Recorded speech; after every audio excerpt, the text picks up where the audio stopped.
বিসমিল্লাহির রহমানির রহিম। সবাইকে আসসালামু আলাইকুম রহমতুল্লাহি ওয়া বারাকাতুহু। আশা করি আপনারা সবাই ভালো আছেন, সুস্থ আছেন। সবাইকে পবিত্র রমজানুল মোবারক। আসলে আমাদেরকে ক্লাসটা শুরু করতে 10 মিনিট লেট হয়ে গেল, তো এই জন্য আন্তরিকভাবে দুঃখিত। তারাবির নামাজ পড়ে একটু আসতে লেট হয়ে গেল।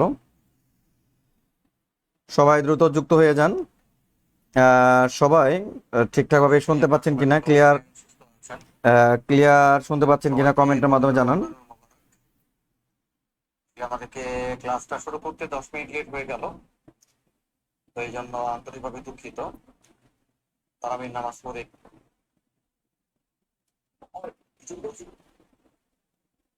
আচ্ছা, সবাই একটু কমেন্টের মাধ্যমে জানান সবাই ক্লিয়ার আছেন কিনা।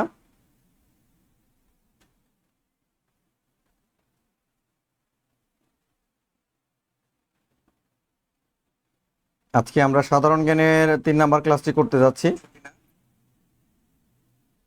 ইতিমধ্যে আমাদের সাথে অলরেডি যুক্ত হয়ে যাচ্ছেন সিরাজুল ইসলাম আকাশ স্যার, কেমন আছেন আপনি? আলহামদুলিল্লাহ ভালো আছি। অধরা শেখ, আসসালামু আলাইকুম। অধরা শেখ বলছে ক্লিয়ার। জয় সামাদ্দার, অভি, মাহমুদ হাসান, তারপর হচ্ছে শেংওয়াত মারাক, ক্লিয়ার। পরশ পাথর, মাজিদুল ইসলাম। তো যাই হোক, আর আমরা কথা না বাড়ি আমাদের আলোচনা শুরু করে যাচ্ছি। তো আমরা গতদিন পড়ছিলাম, আমরা প্রাচীন যুগ নিয়ে আলোচনা করেছিলাম। তো আজকে আমরা মধ্যযুগ নিয়ে আলোচনা করব। কি নিয়ে আলোচনা করব? মধ্যযুগ নিয়ে আলোচনা করব।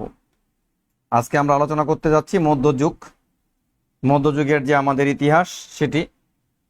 তো এই মধ্যযুগটাকে মূলত আমরা কয়টা ভাগে ভাগ করতে পারি? মধ্যযুগটাকে মূলত আমরা প্রাথমিকভাবে 2টা ভাগে ভাগ করতে পারি। মধ্যযুগকে মূলত আমরা প্রাথমিকভাবে কয়টা ভাগে ভাগ করতে পারি? 2টা ভাগে ভাগ করতে পারি। একটা হলো প্রাক মধ্যযুগ, আরেকটা হলো মধ্যযুগ। একটা হচ্ছে প্রাক মধ্যযুগ আর একটা হচ্ছে মূল মধ্যযুগ। তাহলে আমরা মধ্যযুগটাকে মূলত কয় ভাগে ভাগ করতে পারি? একটা হলো প্রাক মধ্যযুগ আর একটা হলো মূল মধ্যযুগ। তো প্রাক মধ্যযুগ হলো যে আমাদের পুরোপুরি মধ্যযুগ শুরু হয়নি। হ্যাঁ, প্রাচীন যুগের সময় এমন কিছু আলামত, এমন কিছু ঘটনা ঘটছিল, তো আমাদের মনে হলো যে এই যুগটা আর থাকবে না, প্রাচীন যুগটা আর থাকবে না, সামনে আরেকটা নতুন যুগ আসতেছে। তা এটা হলো আমাদের প্রাক মধ্যযুগ। আর যখন আমাদের মধ্যযুগ শুরু হয়ে গেল, এটা হলো মূল মধ্যযুগ। তাহলে প্রাক মধ্যযুগ আর মূল মধ্যযুগ। ধরেন এখনো কিন্তু আপনারা চাকরিটা চূড়ান্তভাবে পান নাই, প্রাথমিক পরীক্ষার প্রস্তুতি নিচ্ছেন। তো আপনারা কিন্তু এই যে আপনাদের যে একটা অবস্থা, এটাকে আমরা কিন্তু বলতে পারি প্রাক প্রাথমিক, তাই না আপনাদের? আর যখন আপনাদের প্রাইমারি চাকরিটা হয়ে যাবে তখন হচ্ছে মূল প্রাথমিক। আর এই মধ্যযুগটা মূলত আমাদের একটা হচ্ছে ভারতে ইতিহাসটা জানবো, একটা হচ্ছে আমরা বাংলা ইতিহাসটা জানবো।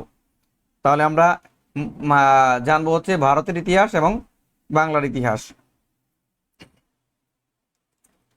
আচ্ছা, যতটুকু বললাম এই পর্যন্ত ক্লিয়ার আছেন কিনা সবাই একটু কমেন্টের মাধ্যমে জানাবেন। সৈকত শেখ, সৈকত সৈকত সরকার, এই পর্যন্ত ক্লিয়ার কিনা? তা আমাদের প্রাক মধ্যযুগটা শুরু হয়েছে প্রাচীন যুগ থেকেই। 712 থেকে আমাদের 1206 পর্যন্ত আমাদের প্রাক মধ্যযুগ। প্রাক মধ্যযুগটা হচ্ছে আমাদের প্রাচীন কি বলে, শোনা যাচ্ছে না কেন? 712 থেকে আমাদের 1206 পর্যন্ত আমাদের। আচ্ছা, ক্লিয়ার আছে। তাহলে আপনি আবার ডিভাইস থেকে বের হয়ে গিয়ে আবার জয়েন করুন। ক্লিয়ার আছে? তাহলে হচ্ছে আমাদের প্রাক মধ্যযুগটা হলো কি 712 থেকে 1206 পর্যন্ত। এটি হলো আমাদের মূলত প্রাক মধ্যযুগ।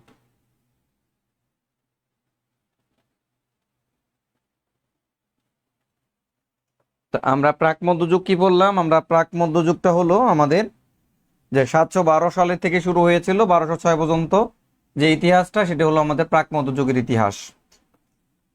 তো এই প্রাক মধ্যযুগের আমাদের পরবর্তী আমার 3টা পর্ব রয়েছে। একটা হলো মোহাম্মদ বিন কাসিম যখন আক্রমণ করছিল, তখনই হচ্ছে আমাদের প্রাক মধ্যযুগের যাত্রা শুরু হয়েছিল। আর দ্বিতীয় পর্যায়ে হলো সুলতান মাহমুদ যখন আক্রমণ করলো, তখন তা প্রাক মধ্যযুগের আমাদের দ্বিতীয় পর্ব। আর তৃতীয় পর্বটা হচ্ছে মোহাম্মদ ঘুরি যখন আক্রমণ করলো, সেটি হচ্ছে আমাদের তৃতীয় পর্ব। তা এই আমাদের মধ্যযুগ শুরু হওয়ার আগে প্রাচীন যুগের সময় এমন কিছু আলামত দেখা যাচ্ছিল, সেটাকে আমরা বলছি প্রাক মধ্যযুগ। তো এই প্রাক মধ্যযুগের এখানে আমাদের, স্যার আপনি কথা বলছেন নাকি নেট প্রবলেম, কিছুই তো বুঝতে পারছি না, কথা তো ক্লিয়ার আছে। স্যার আপনি কথা বলছেন, কথা ক্লিয়ার আছে, দেখেন আপনার নেট প্রবলেম থাকতে পারে আপনাদের, কথা ক্লিয়ার, নেট ক্লিয়ার, সবকিছু ক্লিয়ার আছে। আচ্ছা আচ্ছা, সবারই কি সমস্যা হচ্ছে নাকি জানান। তো আমাদের মোহাম্মদ বিন কাসিম থেকে যদি আমরা পড়ি, তো মোহাম্মদ বিন কাসিম তিনি ছিলেন ইরাকের গভর্নর হাজ্জাজ বিন ইউসুফের জামাতা ছিলেন মোহাম্মদ বিন কাসিম। তো মোহাম্মদ বিন কাসিম কে ছিলেন ইরাকের যে গভর্নর হাজ্জাজ বিন ইউসুফের জামাতা বা ভ্রাতুষ্পুত্র ছিলেন মোহাম্মদ বিন কাসিম। তিনি কি হয়েছিলেন, তিনি 712 খ্রিস্টাব্দে, কততে, 712 খ্রিস্টাব্দে আমাদের এই সিন্ধুতে আক্রমণ করেছিলেন। তিনি কোথায় আক্রমণ করেছিলেন, সিন্ধুতে আক্রমণ করেছিলেন। সিন্ধু যেটা আমরা বলি, যেটা বর্তমান পাকিস্তানের করাচি, এই সিন্ধুতে আক্রমণ করেছিলেন মাত্র 17 বছর বয়সে। কত বছর বয়সে, 17 বছর বয়সে। তাহলে যদি আপনাদের প্রশ্ন আসে যে ভারতবর্ষের প্রথম ইসলামের বিজয়িতা কে ছিলেন, তিনি হচ্ছেন মোহাম্মদ বিন কাসিম। মোহাম্মদ বিন কাসিম। তাই মোহাম্মদ বিন কাসিম থেকে আমরা কয়েকটা কথা শিখতে পারলেই আমাদের যে কোনো চাকরি পরীক্ষায় কমন থাকবে। যদি বলা হয় ভারতবর্ষের প্রথম ইসলামের সূচনা করেছিলেন কে, তিনি হচ্ছেন মোহাম্মদ বিন কাসিম। যদি বলা হয় কত সালে, সেটা হলো 712 সালে। 712 সালে। এরপর হচ্ছে সুলতান মাহমুদ, আমরা তার নাম অনেকেই জানি, সুলতান মাহমুদ। তো সুলতান মাহমুদ তিনি মূলত আফগানিস্তানের একজন শাসনকর্তা ছিলেন। সুলতান মাহমুদ আফগানিস্তানের একজন শাসনকর্তা ছিলেন। আর তিনি 17 বার ভারতবর্ষ আক্রমণ করেছিলেন, 17 বার। তা যদি বলা হয় সুলতান মাহমুদ তিনি কতবার ভারতবর্ষ আক্রমণ করেছিলেন, 17 বার। 17 বার। তাই সুলতান মাহমুদের একটা উপাধি ছিল, তাকে বলা হয় গজনির নেপোলিয়ন বলা হয়। গজনির নেপোলিয়ন।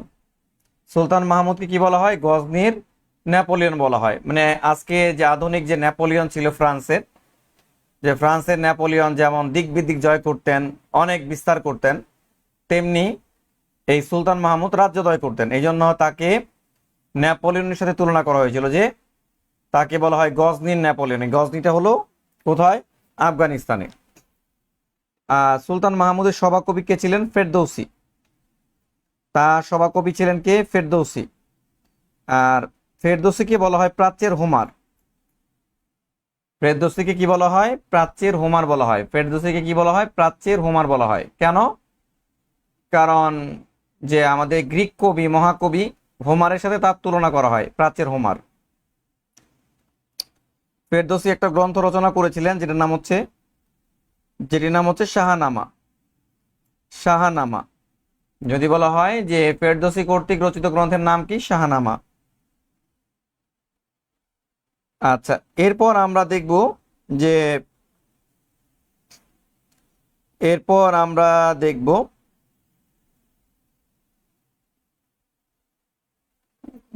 মোহাম্মদ ঘুরি কে ছিলেন। মোহাম্মদ ঘুরিও তিনি একজন আফগানিস্তানের শাসক ছিলেন, মোহাম্মদ ঘুরি। তো ভারতের রাজার সাথে তার দুইটা যুদ্ধ হয়েছিল। এই যুদ্ধের নাম হচ্ছে তরানের যুদ্ধ। প্রথম তরানের যুদ্ধ, এটা হয়েছিল 1191 সালে। আর এই সময় ভারতবর্ষের রাজা ছিল পৃথ্বীরাজ চৌহান। কে ছিল, পৃথ্বীরাজ চৌহান। তো এই প্রথম যুদ্ধে মোহাম্মদ ঘুরি পরাজিত হন পৃথ্বীরাজ চৌহানের নিকট। আর এর পরের বছরে হয় দ্বিতীয় তরানের যুদ্ধ। তো এই যুদ্ধে মোহাম্মদ ঘুরি জয়লাভ করেন। জয়লাভ করে কি করেছিলেন, ভারতবর্ষে স্থায়ীভাবে মুসলিম সাম্রাজ্য প্রতিষ্ঠা করেছিলেন। তখন তিনি ভারতে মুসলিম শাসন প্রতিষ্ঠা করেন। তাই এখানে প্রশ্নটা আপনাদের কনফিউশন লাগতে পারে, যে যদি বলা হয় ভারতবর্ষের প্রথম ইসলামের বিজয়িতা কে ছিলেন? তিনি হচ্ছেন মুহাম্মদ বিন কাসিম, 712 খ্রিস্টাব্দে। আর যদি বলা হয় ভারতবর্ষে স্থায়ীভাবে মুসলিম সাম্রাজ্য প্রতিষ্ঠা করেছিলেন কে? তিনি হচ্ছেন মোহাম্মদ ঘুরি। তারপরে এই প্রশ্নগুলো আপনারা পড়ে নেবেন, এই প্রশ্নগুলো আপনাদের শীটে থাকবে। মুসলিম শাসন আমলে রাজভাষা কি ছিল? ছিল ফার্সি ভাষা ছিল। তারপরে কোন মুসলিম সেনাপতি সিন্ধু জয় করেছিলেন? মোহাম্মদ বিন কাসিম। এই যে একটা প্রাইমারি প্রশ্ন। সুলতান মাহমুদ কতবার ভারতবর্ষ আক্রমণ করেছিলেন? এই যে 17 বার। তারপরে হচ্ছে ভারতবর্ষে সর্বপ্রথম মুসলিম শাসন প্রতিষ্ঠা করেন কে? তিনি হচ্ছেন মোহাম্মদ ঘুরি। এই প্রশ্নগুলো আপনারা প্র্যাকটিস করবেন, এই প্রশ্নগুলো আপনারা প্র্যাকটিস করবেন। আর আপনাদের যে বই থেকে পড়ানো হচ্ছে সেটা আমারই একটা বই, সেটা হচ্ছে উৎকর্ষ জিকে বাংলাদেশ বিষয়াবলী। এই বইটিতে পড়ানো হচ্ছে, একদম খুব ইন ডিটেলস পড়ানো হচ্ছে আপনাদেরকে, কোনো শর্টকাট না, বিস্তারিত পড়ানো হচ্ছে। যেহেতু আমাদের প্রাইমারির আগামী পরীক্ষা অনেক কম্পিটিশন হতে পারে নতুন বাংলাদেশের, আর বিভিন্ন ডিসি সম্মেলনে ডিসিরাও তারা কি করেছে, পরামর্শ দিয়েছে যে প্রাইমারি পরীক্ষাটা লিখিতভাবে নেওয়ার জন্য। কারণ প্রিলিমিনারিতে যেহেতু আমাদের মেধার তেমন একটা মূল্যায়ন হয় না, অনেকেই অল্প পরেও প্রিলি পাস করে যায়, আবার অনেকেই বছরের পর বছর ঝুলে থাকে প্রিলির জন্য। তো এই জন্য রিটেন পরীক্ষা হতে পারে। তাই যারা এখন থেকে আপনারা বেসিক যদি শিখতে পারেন ভালোভাবে, আর আগামীতে প্রাইমারির যা সহকারী শিক্ষক এটি 10ম গ্রেডেও চলে আসতে পারে। তো এটা নিয়ে কথাবার্তা চলতেছে, এটা নিয়ে অনেক আলাপ আলোচনা চলতেছে। তো আজকেও একটা আপিল বিভাগের রায় হয়েছে যে 6350 যে 50 জনের একটা রায় ঝুলেছিল, এটা নিয়োগ হয়ে গেল। তো আমাদের এখন সার্কুলারটা খুব দ্রুত চলে আসবে, আর কোনো বাধা রইল না। তো আপনারা যারা এই বেসিক বইটা নিতে চান, তো তাদের জন্য রমজান উপলক্ষে 50% ডিসকাউন্টে কিন্তু আপনারা বইটা নিতে পারবেন। এই বইটাতে চমৎকারভাবে দেয়া আছে, আপনি এইভাবে পড়তে পারবেন, যেভাবে দেখতেছেন সেভাবে দেয়া আছে, 50% ডিসকাউন্টে নিতে পারবেন। তো যারা নিতে আগ্রহী আমাকে ইনবক্স করবেন, অথবা আমি নাম্বার দিয়ে দিব, হোয়াটসঅ্যাপ নাম্বার, যোগাযোগ করে আপনারা নিতে পারবেন 50% ডিসকাউন্টে। তো আমাদের ভারতবর্ষে যখন স্থায়ী মধ্যযুগের সূচনা হলো, এখানে আমরা অনেকগুলো সাম্রাজ্য পাই, অনেকগুলো সাম্রাজ্য। ভারতবর্ষের আমাদের যে একটা সাম্রাজ্য ছিল সেটা হচ্ছে দিল্লি সালতানাত। দিল্লি সালতানাত আমরা প্রথমে মানে মোহাম্মদ ঘুরি যখন আক্রমণ করলো, এই আক্রমণের পরেই আমাদের ভারতের রাজাকে পরাজিত করে যে প্রথম যে সাম্রাজ্যটা প্রতিষ্ঠা হলো সেটার নাম হচ্ছে দিল্লি সালতানাত। সেটা 1206 থেকে 1526 পর্যন্ত, মানে হলো মুঘল আসার আগ পর্যন্ত। মুঘল আসার আগ পর্যন্ত আমাদের যে সাম্রাজ্যটা ছিল ভারতে, সেটির নাম হলো দিল্লি সালতানাত। তো এখানে আমাদের দিল্লি সালতানাতের অধীনে 5টা রাজবংশ ছিল। একটি নাম দাস বংশ, একটি নাম ছিল খিলজি বংশ, একটি নাম ছিল তুগলক বংশ, একটি নাম হচ্ছে সৈয়দ বংশ, আরেকটি নাম হচ্ছে লোদি বংশ। তাহলে দিল্লি সালতানাতের অধীনে আমাদের ভারতবর্ষের প্রথম সালতানাতের নাম, সাম্রাজ্যের নাম হলো দিল্লি সালতানাত। আর এই দিল্লি সালতানাতের অধীনে বইয়ের দাম কত স্যার? বইয়ের দাম অনেক কম, একবারে 50% ডিসকাউন্ট, মানে তো বুঝতে পারছেন বইয়ের দাম অনেক কম। বইয়ের দাম অনেক কম। আপনারা আমাকে হোয়াটসঅ্যাপ করবেন বা করবেন, মেসেঞ্জার করবেন। তাহলে দিল্লি সালতানাত, আমাদের দিল্লি সালতানাতের 5টা রাজবংশ ছিল। একটা নাম ছিল দাস বংশ, আর একটা নাম হচ্ছে খিলজি বংশ, আরেকটা নাম হচ্ছে তুগলক বংশ, একটা নাম হচ্ছে সৈয়দ বংশ, আরেকটা হচ্ছে লোদি বংশ। তাহলে আমাদের ভারতবর্ষের প্রথম সালতানাতের নাম হচ্ছে দিল্লি সালতানাত, এর অধীনে ছিল 5টা রাজবংশ। ঠিক আছে? আচ্ছা, রায়হান চৌধুরী স্যার এই মাত্র আসলাম তারাবিপুরে, আমিও কিছুক্ষণ আগে এসেছি, আবার খাওয়া দাওয়া করলাম। আচ্ছা, তারপরে লোদিদেরকে পরাজিত করে কি হলো? এই লোদিদেরকে পরাজিত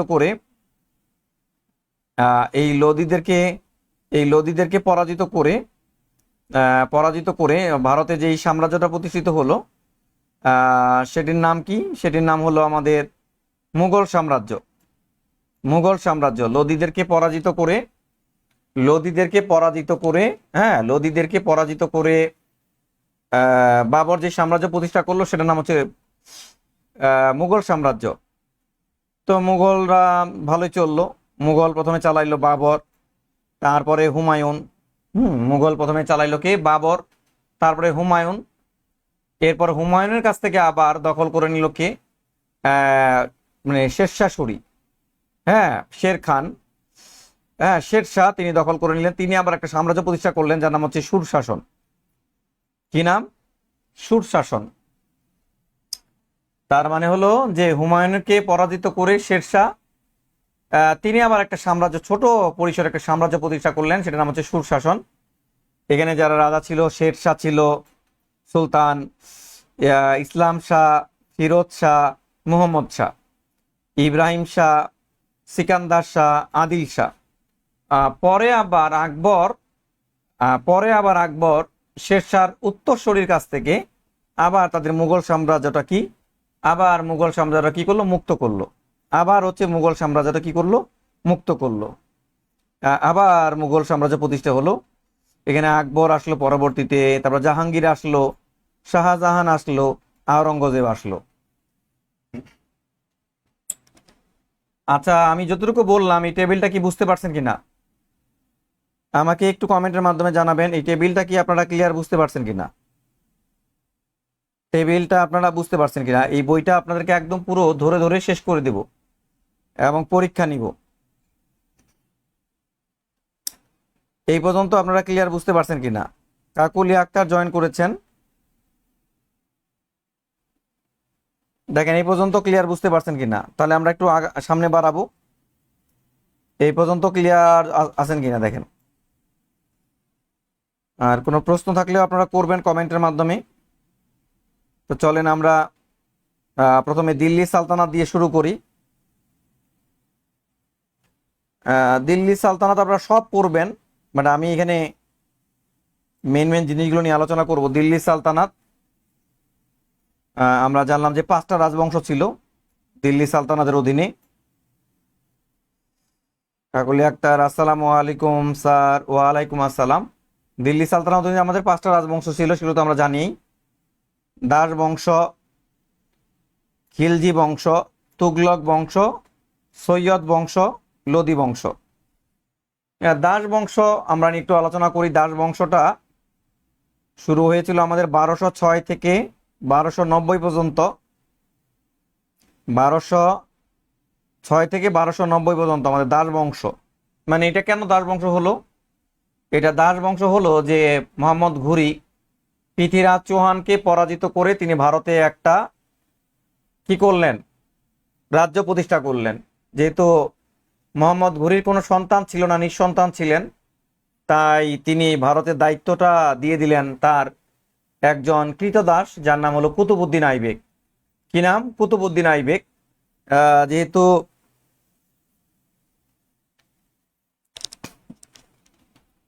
সেটা হচ্ছে কুতুবউদ্দিন আইবেক। তাসলিমা আক্তার স্যার, বই তো অনেক লেখা, আপনি যেগুলো মার্ক করে পড়াচ্ছেন এগুলো কি আমরা নোট করব? আচ্ছা, নোট করার দরকার নাই, বারবার করে শুনেন। নোট করলে আমাদের অনেক সময় লাগে, সময় দেওয়া যাবে না। আমাদেরকে শুধুমাত্র পড়তে হবে, পড়ে আমাদের সব একদম পুরো কি করে ফেলতে হবে, ফাটাই ফেলতে হবে। তাহলে আমাদের দাস বংশ থেকে আমি যেগুলো দাগাই দিচ্ছি সেগুলো ইম্পর্টেন্ট। তাই কুতুবউদ্দিন আইবেকটা আপনাদের জন্য ইম্পর্টেন্ট। কুতুবউদ্দিন আইবেক, কুতুবউদ্দিন আইবেক। আইবেক শব্দের অর্থ হচ্ছে কৃতদাস। আইবেক শব্দের অর্থ হলো কি? কৃতদাস। তিনি মূলত কার কৃতদাস ছিলেন? কুতুবউদ্দিন আইবেক তিনি মোহাম্মদ ঘুরির কৃতদাস ছিলেন, গোলাম ছিলেন। তাকে পুরো ভারতের দায়িত্ব দিয়ে তিনি চলে গেছিলেন। তিনি ছিলেন ভারতের দাস বংশের প্রতিষ্ঠাতা। তিনি ছিলেন ভারতের কি? দাস বংশের প্রতিষ্ঠাতা। অনেক দানশীল ছিলেন তিনি, অনেক উদার মনে ছিলেন, এই জন্য তার উপাধি ছিল লাখ বক্স। তার উপাধি কি ছিল? লাখ বক্স, মানে লক্ষ্যদাতা। লক্ষ্যদাতা। আর এই সুলতানটাও ইম্পর্টেন্ট আপনাদের জন্য, শামসুদ্দিন ইলতুৎমিশ। এগুলোর মেয়াদকাল দরকার নাই আপনাদের। তিনি কুতুবউদ্দিন আইবেকের জামাতা ছিলেন। তিনি কুতুবউদ্দিন আইবেকের কি ছিলেন? জামাতা ছিলেন। তিনি কি ছিলেন? তিনি হচ্ছেন কুতুবউদ্দিন আইবেকের জামাতা ছিলেন। স্যার এখন না শীট থেকে যখন নোট করব তখন তার কথা। আচ্ছা, যদিও আমি আজকে বই থেকে পড়াচ্ছি আপনাদেরকে, আগামী দিন বই থেকে পড়াবো না। বইটা আপনারা কাছে রাখলে ভালো হয়। আমি বইয়ের আরও আপনাদেরকে শর্ট সাজেশন করে দিব। বইটা ভেঙে আরও অনেক শর্ট করে দিব, আপনাদেরকে সুন্দর করে দিব। আপনারা যেমন 1 নাম্বার ক্লাসে যেভাবে পিডিএফ পেয়েছেন ওইরকম আমাকে এক জিস্ট করে দিব। আর আপনারা চাইলে বইটা রাখতে পারেন। আজকে যেহেতু আমরা খুব সময় পাই না, এই জন্য বই থেকে পড়াচ্ছি। তিনি কুতুবউদ্দিন আইবেকের কি ছিলেন? জামাতা ছিলেন। তিনি ছিলেন কি? তিনি ছিলেন তিনি ছিলেন দিল্লি সালতানাতের প্রকৃত প্রতিষ্ঠাতা। তিনি ছিলেন দিল্লি সালতানাতের প্রকৃত প্রতিষ্ঠাতা এবং দাস বংশের শ্রেষ্ঠ শাসক ছিলেন। তা যদি বলা হয় দিল্লি, এখানে একটা কথা আছে যে দিল্লি সালতানাতের যদি বলে প্রতিষ্ঠাতাকে, তাহলে হচ্ছে কুতুবউদ্দিন আইবেক। কি? কুতুবউদ্দিন আইবেক। যদি বলা হয় দিল্লি সালতানাতের প্রকৃত প্রতিষ্ঠাতাকে, তাহলে হচ্ছে প্রকৃত কথাটা থাকলে হলো শামসুদ্দিন ইলতুৎমিশ। প্রকৃত শব্দটা থাকলে হলো শামসুদ্দিন ইলতুৎমিশ।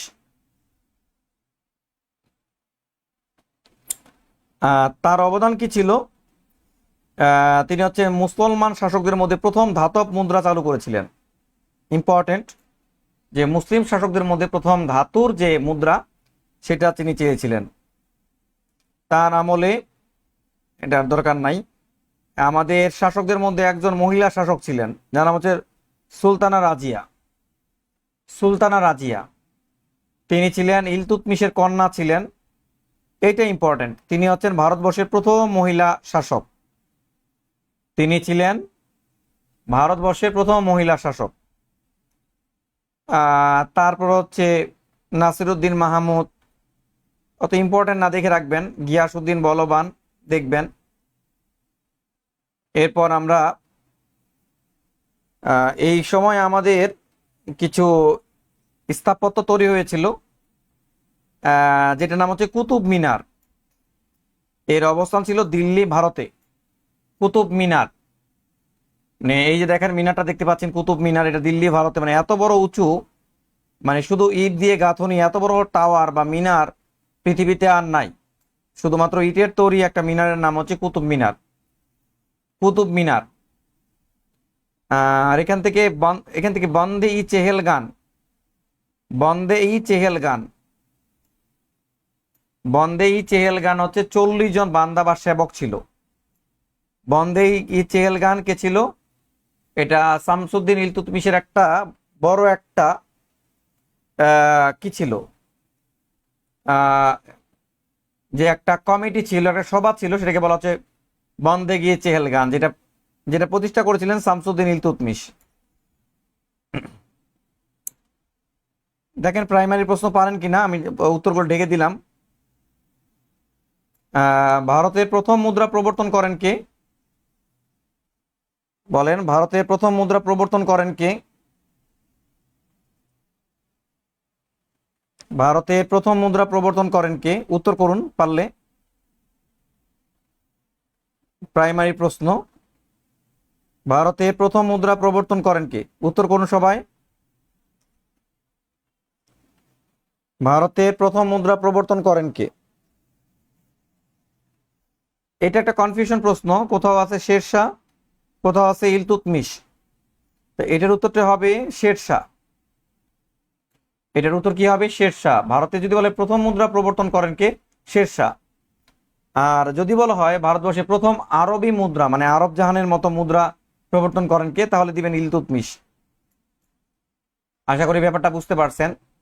যদি বলা হয় ভারতবর্ষে প্রথম মুদ্রা প্রবর্তন করেন কে, তাহলে দিবেন শেরশাহ। আর যদি বলা হয় ভারতবর্ষে প্রথম ধাতব মুদ্রা বা আরব মুদ্রা প্রবর্তন করেন কে, তাহলে হচ্ছে ইলতুৎমিশ। তার হচ্ছে দিল্লি সিংহাসনে আরোহণকারী প্রথম নারী সুলতানা রাজিয়া কার কন্যা ছিলেন? সুলতানা রাজিয়া কার কন্যা ছিলেন? 2 নাম্বার অধরা শেখ জানিয়েছেন। 2 নাম্বার শামসুদ্দিন ইলতুৎমিশের কন্যা ছিলেন। উচ্চ কুতুব মিনারটির নির্মাণ কাজ কার আমলে শেষ হয়? এটা শেষ হয়েছে ইলতুৎমিশের আমলে। তবে নির্মাণ কাজ শুরু করেছিলেন কুতুবউদ্দিন আইবেক, আর এটা নির্মাণ কাজ শেষ হয়েছিল কে? শামসুদ্দিন ইলতুৎমিশ। অনেক প্রশ্ন দেয়া আছে, এই প্রশ্নগুলো পড়লে আপনার অনেক ভালো স্ট্রং প্রিপারেশন হয়ে যাবে। অনেক প্রশ্ন, যে বিশ্ববিদ্যালয়ের প্রশ্নগুলো সলভ করবেন ঢেকে ঢেকে।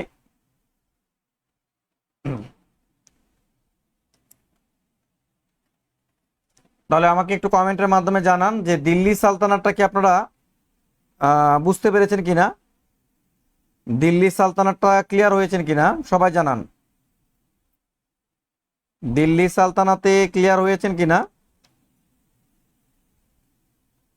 সবাই জানান।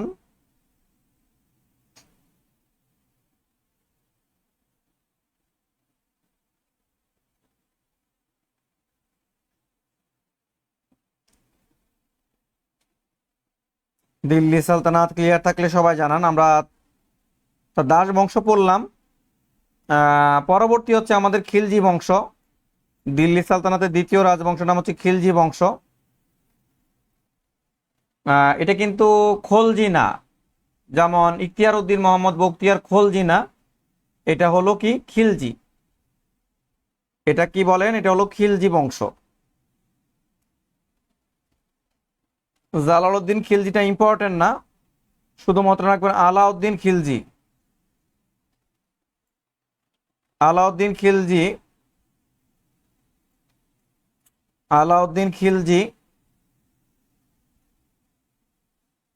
তিনি খিলজি বংশের শ্রেষ্ঠ সুলতান ছিলেন। খিলজি বংশের শ্রেষ্ঠ সুলতান ছিলেন মানে তিনি একজন এমন সুলতান ছিলেন, স্বৈর শাসক ছিলেন। তিনি স্বৈরতন্ত্র চালু করেছিলেন। আচ্ছা, তার অনেকগুলো অবদান ছিল। এখান থেকে আপনারা পড়বেন তিনি যেগুলো করেছিলেন। তিনি হচ্ছেন মূল্য নিয়ন্ত্রণ ও বাজার নিয়ন্ত্রণ ব্যবস্থা প্রবর্তন করেছিলেন। এই যে বাজার যে দ্রব্যমূল্যের ঊর্ধ্বগতি বা সিন্ডিকেট, এটা রোধ করার জন্য তিনি ব্যবস্থা গ্রহণ করেছিলেন। তেমন প্রশ্ন হয় নাই যে কোন মুসলিম প্রশাসক প্রথম দক্ষিণ ভারত জয় করেছিলেন। তিনি হচ্ছেন আলাউদ্দিন খিলজি। দক্ষিণ ভারত বলতে হচ্ছে তামিলনাড়ু পর্যন্ত তিনি জয় করেছিলেন। মুসলমান প্রশাসক হিসেবে বা শাসক হিসেবে তিনি হলেন আলাউদ্দিন খিলজি। আর বিশ্ববিদ্যালয়ের ভর্তি প্রশ্ন, মূল্য ও বাজার নিয়ন্ত্রণ ব্যবস্থা প্রবর্তন করেছিলেন কে? তিনিও আলাউদ্দিন খিলজি। কোন মুসলিম সেনাপতি সর্বপ্রথম দাক্ষিণাত্য জয় করেছিলেন? তার নাম হলো মালিক কাফুর। মালিক কাফুর আলাউদ্দিন খিলজির প্রধান সেনাপতি ছিল মালিক কাফুর। পরবর্তীতে এই মালিক কাফুরই আলাউদ্দিন খিলজিকে হত্যা করেছিল।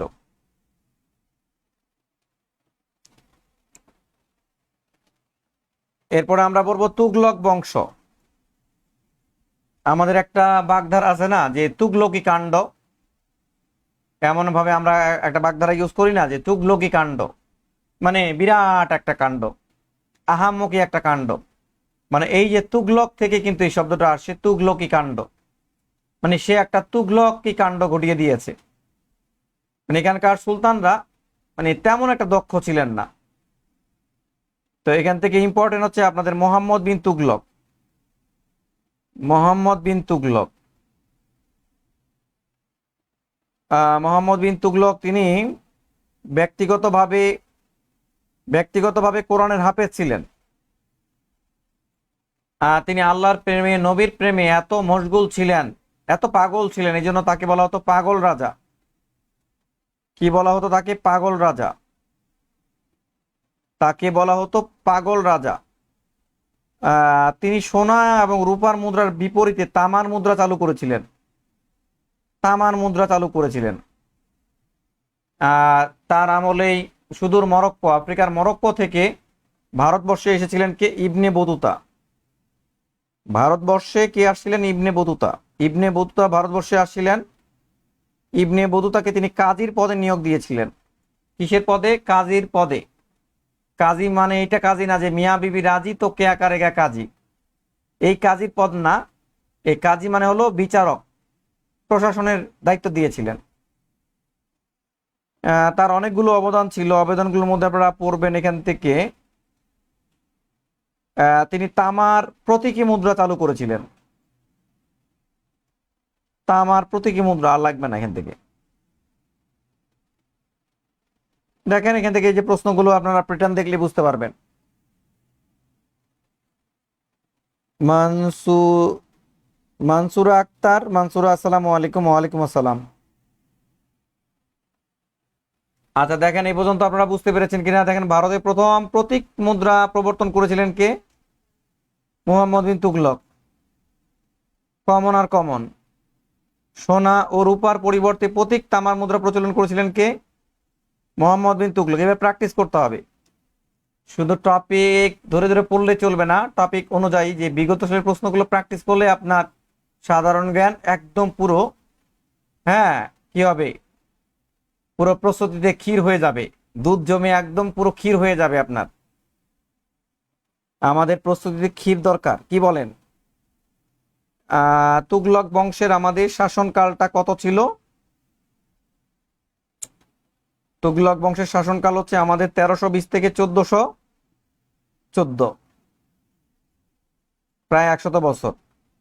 মোহাম্মদ বিন তুগলক রাজধানী স্থানান্তর করেছিলেন কোথায়? দেবগিরিতে। আচ্ছা সৈয়দ বংশ থেকে তেমন একটা ইম্পর্টেন্ট না। সৈয়দ বংশ হচ্ছে এরা বা ইনারা নিজেদেরকে হজরত মোহাম্মদ সাল্লাহ সাল্লামের বংশধর দাবি করতেন। সৈয়দরা কি করতেন? হজরত মোহাম্মদ সাল্লাহ সাল্লামের বংশধর দাবি করতেন। সৈয়দ বংশের প্রতিষ্ঠাতা ছিলেন কে? সৈয়দ খিজির খান। আর সৈয়দ বংশের শেষ শাসকের নাম ছিল আলাউদ্দিন শাহ আলম। আলাউদ্দিন শাহ আলম। লোদি বংশ,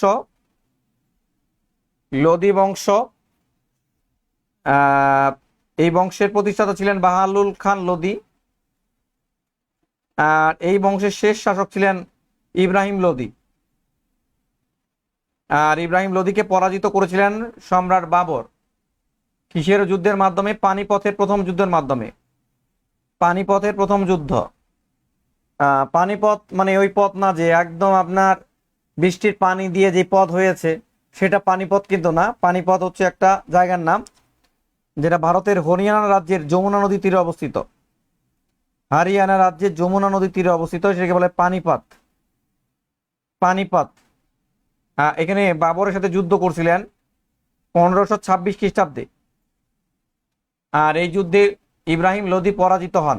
আর পরাজিত হলে বাবর কি করেন? এই ভারতবর্ষে তিনি মুঘল সাম্রাজ্য প্রতিষ্ঠা করেন।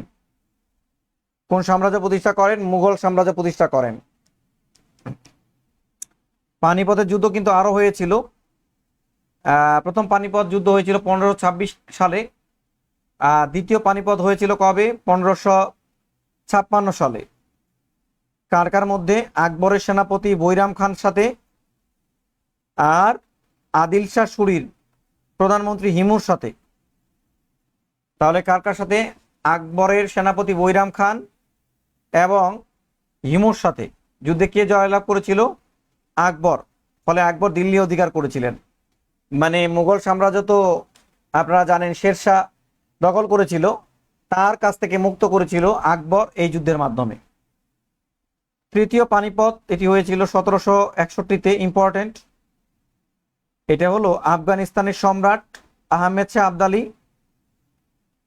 আর মারাঠাদের মধ্যে। মারাঠা হলো জলদস্যু। এই যুদ্ধে মারাঠারা পরাজিত হন। আচ্ছা দেখেন এই পর্যন্ত যতটুকু আমরা পড়লাম আপনারা কি বুঝতে পেরেছেন কিনা? আপনারা যারা বুঝতে পারছেন আমাকে একটু কমেন্টের মাধ্যমে জানাবেন যে এই পর্যন্ত কি আপনারা ক্লিয়ার বুঝতে পেরেছেন কিনা। সবাই ঝটপট জানান যে এই পর্যন্ত কি আপনারা ক্লিয়ার বুঝতে পেরেছেন কিনা।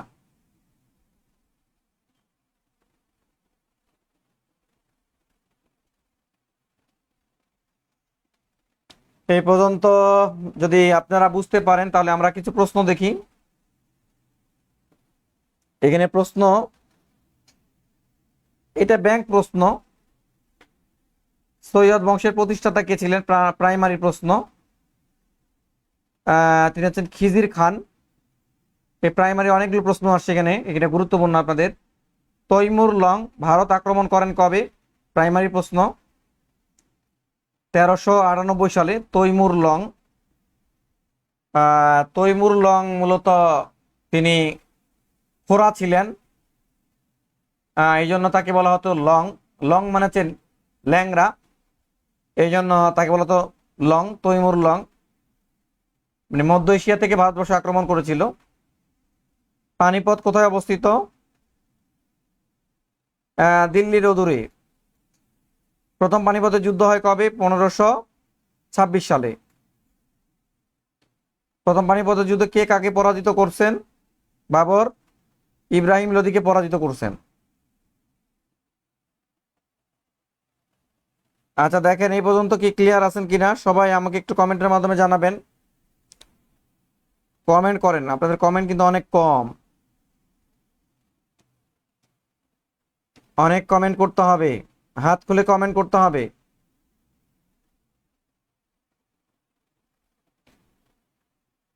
সবাই একটু হাত খুলে কমেন্ট করবেন।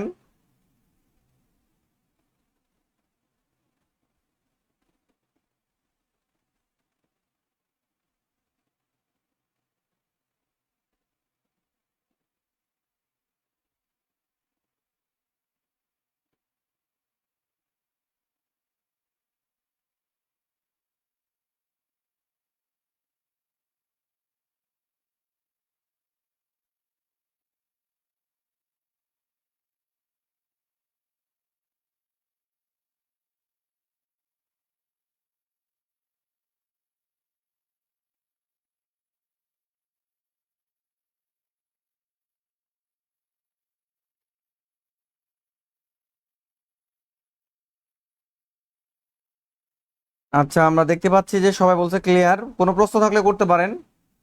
এরপরে আমাদের মুঘল সাম্রাজ্য আমরা পড়ব। মুঘল সাম্রাজ্য।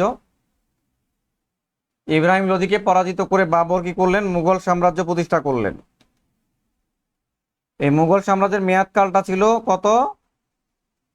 1526 থেকে 1857।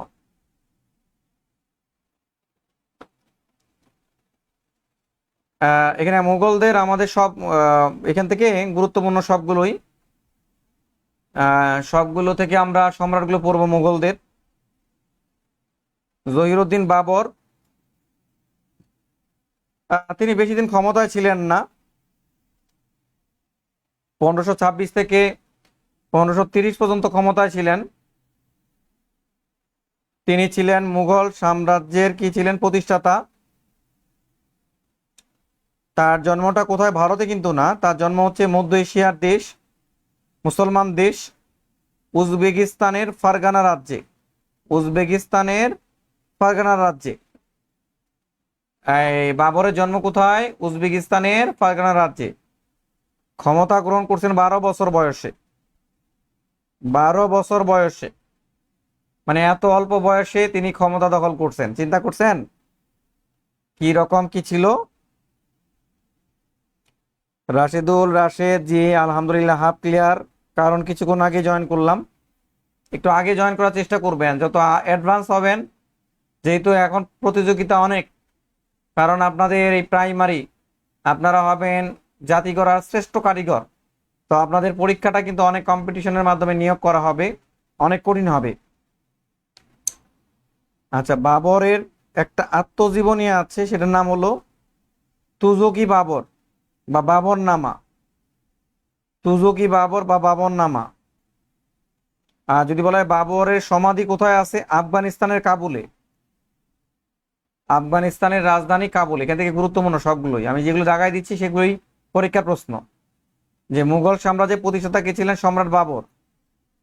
কত বছর বয়সে ক্ষমতা দখল করেন? 12 বছর বয়সে। তার জন্ম কোথায় হয়েছিল? উজবেকিস্তানের ফারগানাতে। আর বাবরের আত্মজীবনীর নাম কি? তুজুকি বাবর। আর তার সমাধি কোথায় আছে? আফগানিস্তানের রাজধানী কাবুলে। আর বাবরের পুত্রের নাম কি? হুমায়ুন। এই জন্য আমরা একটা ছন্দ বলি না প্রায়, যে বাবার হইল একবার জ্বর, সারিল ঔষধে। এটা দিয়ে আমরা মুঘল সাম্রাজ্যের ধারাবাহিক যে সম্রাটগুলো ছিল তাদের নাম আমরা পড়তে পারি, যে বাবার হইল একবার জ্বর, সারিল ঔষধে। তাহলে বাবরের পুত্রের নাম হচ্ছে হুমায়ুন। হুমায়ুনও প্রায় প্রথম দিকে 10 বছর ক্ষমতায় ছিলেন। তিনি মাত্র 23 বছর বয়সে সিংহাসনে বসেন। তিনি বাংলায় আক্রমণ করছিলেন এবং তিনি বাংলার নাম দিয়েছিলেন জান্নাতাবাদ। তিনি বাংলার নাম কি দিয়েছিলেন? জান্নাতাবাদ। মানে বাংলার সৌন্দর্যে, অপূর্ব সৌন্দর্য প্রেমে পড়ে তিনি বাংলার নাম দিয়েছিলেন জান্নাতাবাদ।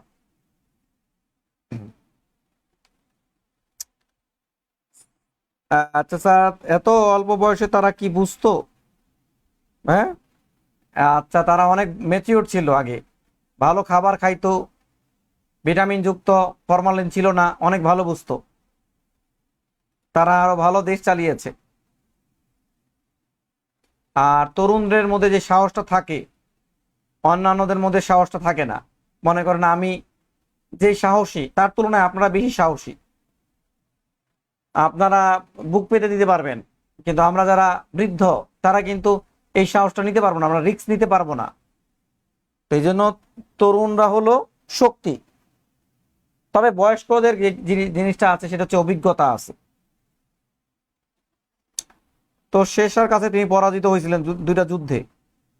একটা নাম হচ্ছে চৌসারের যুদ্ধ, আর একটা হচ্ছে কনৌজের যুদ্ধ। আপনি যদি এইভাবে ধরে ধরে পড়েন, তাহলে পরীক্ষা যেভাবে প্রশ্ন আসুক না কেন আপনি সেখানে হিট করতে পারবেন। আর যদি মনে করেন না আমি একটু শর্টকাটে পড়বো, তাহলে আপনার জন্য সেটা রিক্সি হয়ে যায়। ঠিক আছে, আপনি যদি এইভাবে লাইন বাই লাইন পড়তে পারেন, দাগায় দাগায়, তাহলে কিন্তু আপনি সব প্রশ্নের উত্তর দিয়ে আসতে পারেন পরীক্ষার হলে 100-100। আচ্ছা, এরপর শেরশাহ কি করে? মুঘল সাম্রাজ্য দখল করে তিনি একটা সাম্রাজ্য প্রতিষ্ঠা করেন। আচ্ছা, তার সমাধি কোথায় আছে? দিল্লিতে, মনে রাখবেন, দিল্লিতে আছে। এই দিল্লিতে তার সমাধি আছে।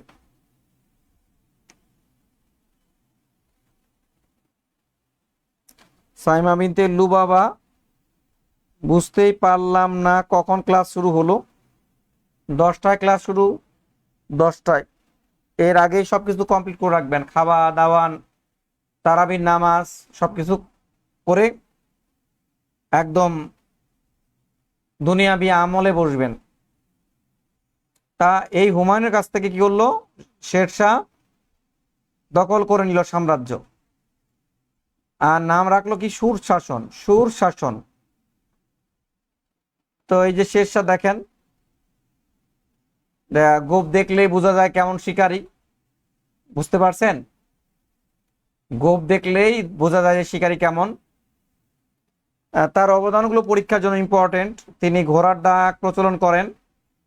মানে ঘোড়ার ডাক মানে কিন্তু ঘোড়া ডেকে দেয়া না, মানে ঘোড়া দিয়ে চিঠি আদান প্রদান করা, এটা করছিলেন।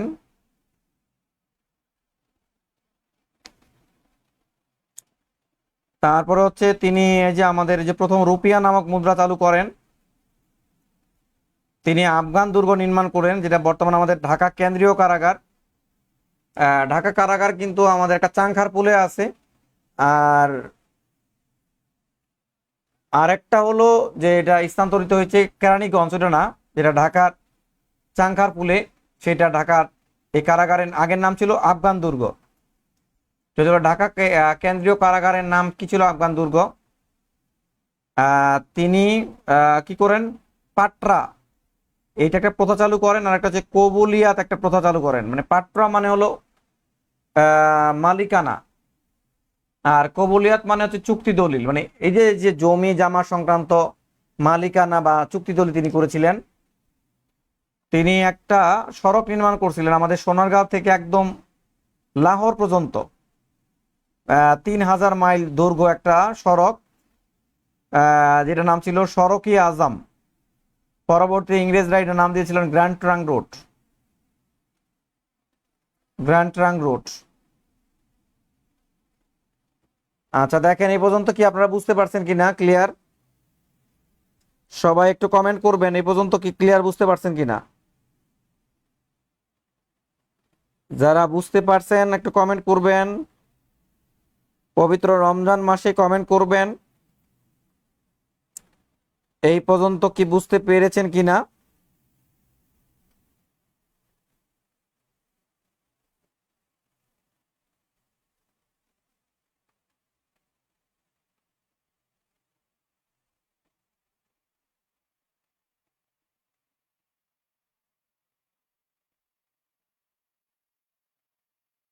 এই পর্যন্ত যারা বুঝতে পারছেন আমাকে একটু কমেন্ট করবেন। আচ্ছা, চলে যাচ্ছি এরপরে।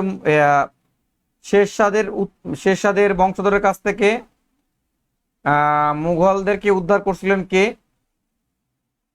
মুঘলদের উদ্ধার করছিলেন আকবর। তিনি মাত্র 14 বছর বয়সে সিংহাসনে বসছিলেন, 14 বছর বয়স। এটা নিয়ে যেহেতু মত পার্থক্য আছে এই জন্য আমরা একটা রেফারেন্স দিয়ে দিয়েছি বাংলা পিডিয়া তথ্য মতে। যেহেতু বয়স কম ছিল তাদের, তার শাসনকালটা বেশিরভাগ পরিচালনা করতেন তার চাচা প্রধান সেনাপতি বৈরাম খান। আর মুঘলদের শ্রেষ্ঠ শাসক ছিলেন সম্রাট আকবর।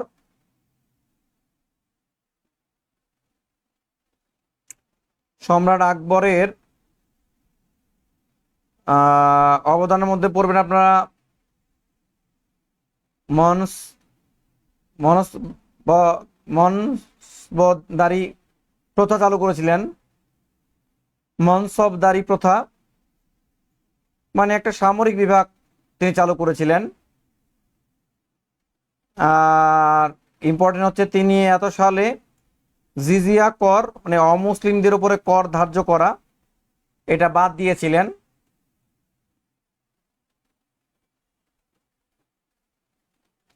আর তিনি আরেকটা কাজ করেছিলেন, তিনি হচ্ছে দ্বীন-ই ইলাহি ধর্মের প্রবর্তন করছিলেন। এই ধর্মটা কি ছিল?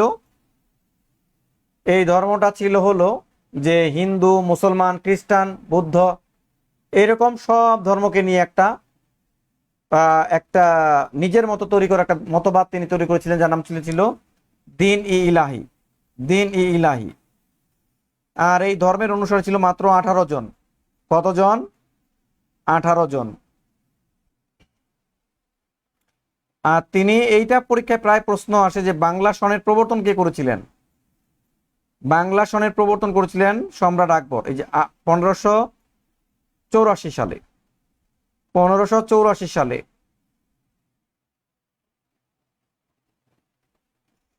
আর আকবরের পুত্রের নাম হচ্ছে জাহাঙ্গীর। জাহাঙ্গীরের স্ত্রীর নাম ছিল মেহেরুন্নেসা। পরে তিনি তার বউকে নাম দিয়েছিলেন নূরজাহান। পরে তার বউর নাম দিয়েছিলেন নূরজাহান।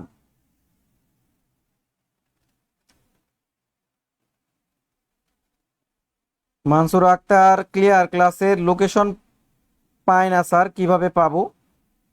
বুঝি নাই, কিসের লোকেশন পান না?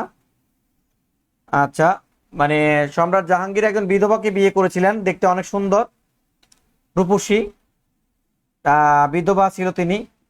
তার নাম ছিল মেহেরুন্নেসা। পরে তিনি ভালোবেসে নাম দিয়েছিলেন নূরজাহান। তার অবদানগুলোর মধ্যে কি ছিল? তার অবদানগুলোর মধ্যে তিনি সরকারি কাজে বাংলার পাশাপাশি ফার্সি ভাষা চালু করেছিলেন। বাংলার পাশাপাশি তিনি কি করেছিলেন? ফার্সি ভাষা চালু করেছিলেন। তার আমলে কিন্তু আমাদের এই বাংলাটা মুঘলদের দখলে আসে। তার আমলেই মুঘলদের দখলে আসে, মানে আমাদের যে বাংলার যে জমিদাররা ছিল 12 ভূঁইয়া, তাদেরকে বলা হতো কি 12 ভূঁইয়া। তিনি 12 ভূঁইয়াদের দমন করেছিলেন। তিনি কি করেছিলেন? 12 ভূঁইয়াদেরকে দমন করেছিলেন। আর এই দমন করে এই মুঘলদের আন্ডারে আসে বাংলাটা। আর ঢাকার নামকরণ করেছিলেন জাহাঙ্গীরনগর। কি নাম? জাহাঙ্গীরনগর। আচ্ছা, ক্লাস শুরু হলে লিঙ্ক পাই না। আচ্ছা, লিঙ্ক তো পাবেন আপনার নোটিফিকেশনে, ফেসবুকের নোটিফিকেশনে পাবেন আপনি লিঙ্ক। আর সম্রাট শাহজাহানের কথা জানে না এমন কেউ নাই। প্রেমের তাজমহল গড়ে ছিল সম্রাট শাহজাহান।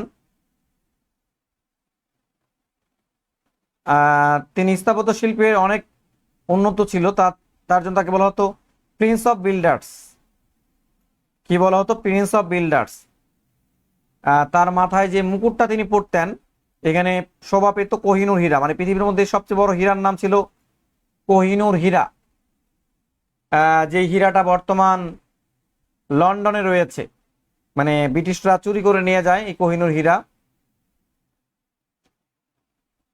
তিনি আগ্রা তাজমহল করছিলেন, তিনি আগ্রায় একটা মসজিদ নির্মাণ করেছিলেন, মতি মসজিদ। আর তিনি মণিমুক্তা খচিত ময়ূর সিংহাসনে বসতেন।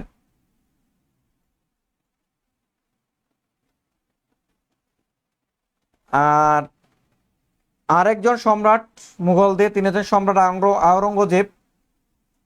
এই সম্রাটের উপাধি ছিল আলমগীর। সম্রাট আলমগীর ছিল তার উপাধি, সম্রাট আলমগীর। মুঘলদের আরেকটি সম্রাট ছিল সম্রাট আলমগীর। তিনি একটা গ্রন্থ রচনা করেন, সেটা হচ্ছে ফতোয়া ফতোয়া ই আলমগীরি। ফতোয়া ই আলমগীরি। তিনি মুঘলদের মধ্যে সবচেয়ে বেশি ধর্মপ্রাণ ছিলেন, ধার্মিক ছিলেন। এই জন্য তাকে বলা হতো জিন্দাপীর। কি বলা হতো? জিন্দাপীর। মানে মুঘলদের মধ্যে সবচেয়ে বেশি সময়কাল ধরে তিনি শাসন করেছেন। তার আমলে রাজ দরবারের গান বাজনা নিষিদ্ধ ছিল, রাজকীয় অনুষ্ঠানীদের জাঁকজমক পরিহার করেছিল।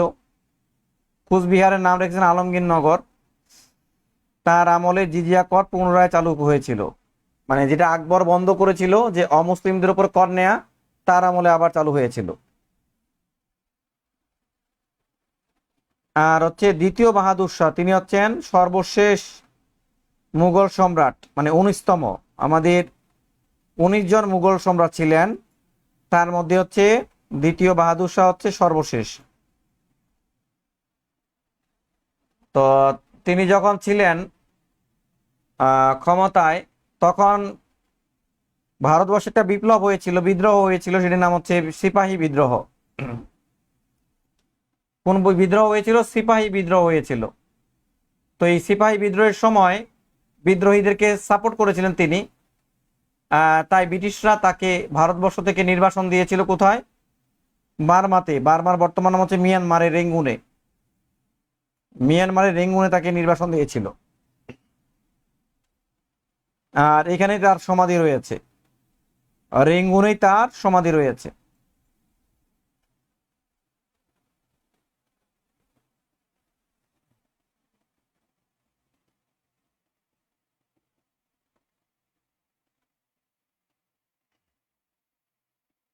আচ্ছা, এই প্রশ্নগুলো আপনারা উত্তর করবেন এবার। দেখি তো পারেন কিনা। যারা খুব মনোযোগ দিয়ে ক্লাসটা করছেন তারা পারবেন।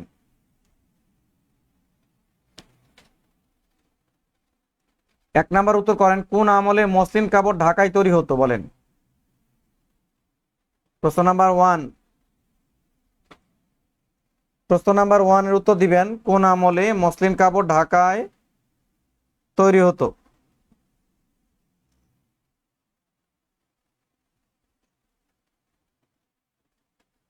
কোন আমলে মসলিন কাপড় ঢাকায় তৈরি হতো, এটি জানান।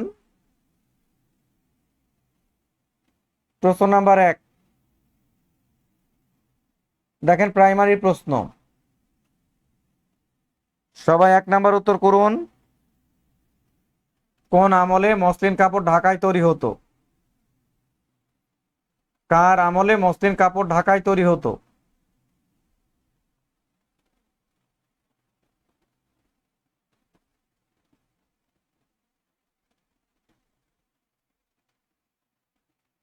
আচ্ছা, আমরা তাহলে উত্তরে চলে যাচ্ছি।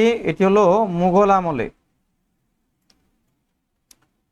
আচ্ছা, ভারতের প্রথম মুদ্রা প্রবর্তন করেন কে? প্রাইমারি প্রশ্ন। এটির উত্তর হচ্ছে শেরশাহ। দেখেন, বাংলার নববর্ষ পহেলা বৈশাখ চালু করেন কে? একদম ইজি প্রশ্ন, আকবর। ভারতীয় উপমহাদেশে ডাক ব্যবস্থা প্রবর্তন করেন কে? তিনি হচ্ছেন শেরশাহ। শেষ মুঘল সম্রাট বাহাদুর শাহের কবর কোথায় আছে? প্রাইমারি প্রশ্ন।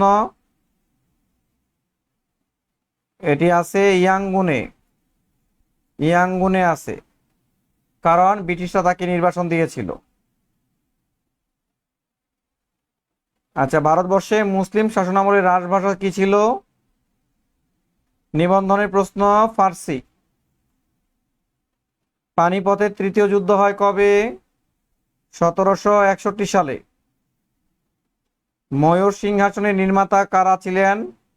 সম্রাট শাহজাহান। এ দেখেন প্রাইমারি প্রশ্ন, এখান থেকে অনেক প্রশ্ন আসে, মানে মুঘল সাম্রাজ্য থেকে প্রাইমারিতে অনেক প্রশ্ন আসে। এই যে প্রশ্ন প্যাটার্ন দেখলে আমরা কিন্তু বুঝতে পারছি। কোন মুঘল সম্রাট জিজিয়া কর রহিত করেন? তিনি হচ্ছেন, কে করেন? সম্রাট আকবর। জিজিয়া কর মানে হলো অমুসলিমদের উপরে কর ধার্য করা। এ দেশে সরকারি কাজে ফার্সি ভাষা চালু করেছিলেন কে? কে চালু করেছিলেন? তিনি হচ্ছেন সম্রাট জাহাঙ্গীর। প্রাইমারি প্রশ্ন। আগ্রার দুর্গের নির্মাতা কে ছিলেন? সম্রাট শাহজাহান। ঐতিহাসিক বাবরি মসজিদ ভারতের কোন প্রদেশের অন্তর্ভুক্ত ছিল? এটা হচ্ছে অযোধ্যাতে। বুলবুলি হিন্দ কাকে বলা হতো? বুলবুলি হিন্দ কাকে বলা হতো? তিনি হচ্ছেন তানসেন। তানসেন, যেহেতু এটা নিয়ে একটু কনফিউশন আছে, তানসেন। বুলবুলি হিন্দ কাকে বলা হতো? তানসেনকে। বুলবুলি হিন্দ বলা হয় তানসেনকে। তিনি একজন সঙ্গীতজ্ঞ ছিলেন, তাকে এই উপাধি দেয়, কিন্তু কিছু কিছু জায়গায় বুলবুলি হিন্দ দেয়া আছে আমির খসরুকে। সঠিক উত্তরটি কি হবে? তানসেন। এর সঠিক উত্তর হবে তানসেন। ফতে ফতোয়া ই আলমগীরি কোন মুঘল সম্রাট সম্পর্কিত?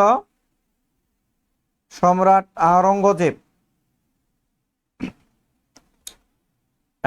বিখ্যাত গ্র্যান্ড ট্রাঙ্ক রোড বাংলাদেশে কোন অঞ্চল থেকে শুরু হয়েছে? এটা হলো নারায়ণগঞ্জ জেলার সোনারগাঁও। আকবর দিল্লি সিংহাসনে বসেন কত বছর বয়সে? 14 বছর বয়সে।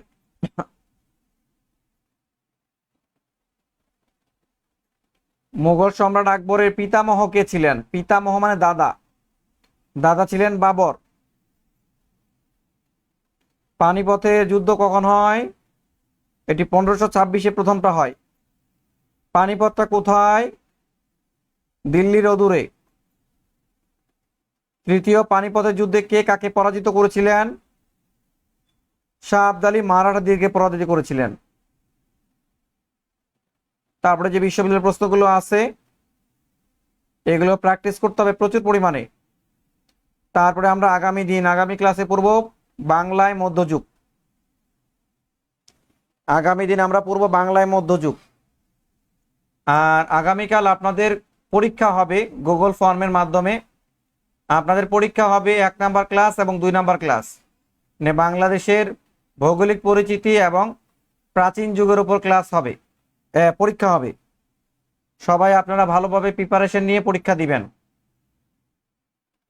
আচ্ছা, আমার কাছে কোনো প্রশ্ন থাকলে কমেন্টের মাধ্যমে জানান। কমেন্টের মাধ্যমে জানান।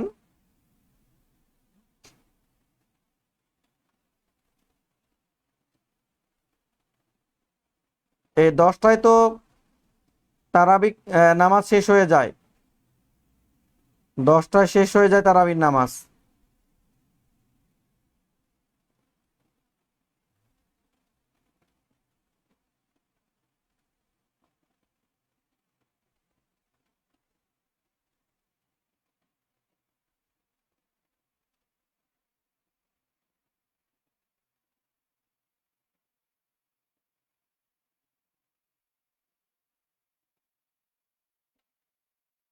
তাহলে আমরা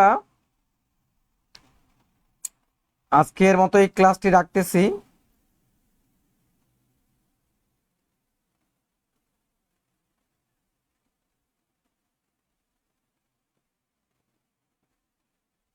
সবাই আপনারা তাহলে ভালো থাকেন, সুস্থ থাকেন। আল্লাহ হাফেজ।